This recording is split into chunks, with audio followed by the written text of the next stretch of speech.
हाय दोस्तों, नमस्कार। यदि आप हमारे चैनल पर नए हैं तो हमारे चैनल को सब्सक्राइब करिए और घंटी को दबाना ना भूलिए।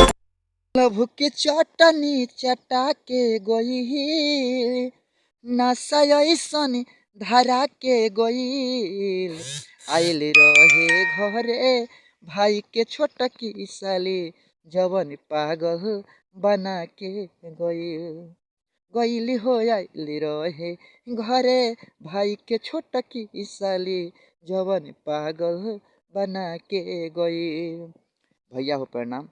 हम आप सबके छोट भाई गीतकार मुकेश स्पष्ट करते हैं से बातें कामना करते हैं। आज हम आप सबके बीच में नया एगो मैटर देता नहीं और हमके आशा ना पूर्ण विश्वास बा कि आप सबके अच्छा लगी और अच्छा लगी तो एगो लाइक और कमेंट करी जा।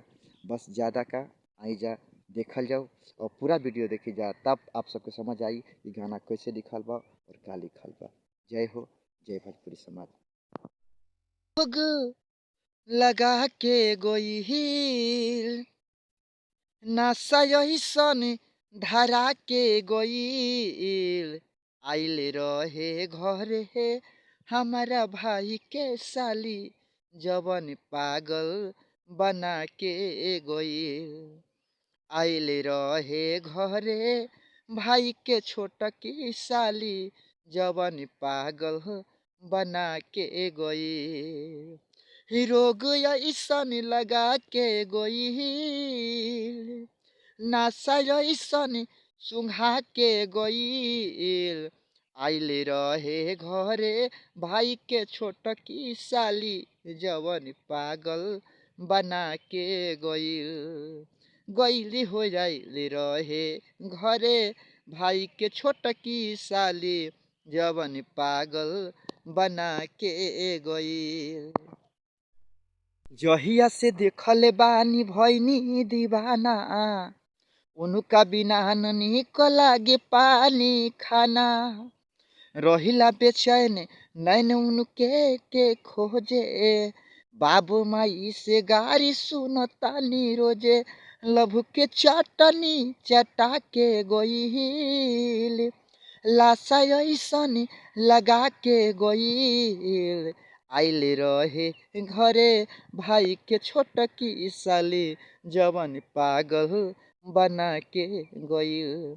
गईल हो आइल रहे घरे भाई के छोटकी साली, जवन पागल बना के गईल। दिन की का बात करी रात में सतावे, लगत ही आँख साला सपना में आवे। दिनवा तक कट जाला रात नहीं कटे, उनके के याद करी भी पिलागे घटे।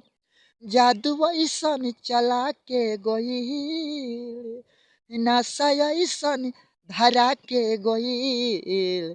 आइल रहे घरे भाई के छोटकी साली, जवन पागल बना के गईल। गईल हो आइल रहे घरे भाई के छोटकी साली, जवन पागल बना के गईल।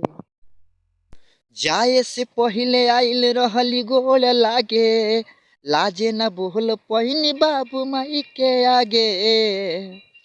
बुझली न फीलिंग इराजी मुकेश के कराले कहे जाई दिल के कलेस के। माथा मोर चकरा के गईल, सबके नजर में गिरा के गईल। आइल रहे घरे भाई के छोटकी साली, जवन पागल बना के गईल। गईल हो आइल रहे घरे भाई के छोटकी साली, जवन पागल बना के गईल। गईल हो आइल रहे घरे भाई के छोटकी साली, जवन पागल बना के गईल।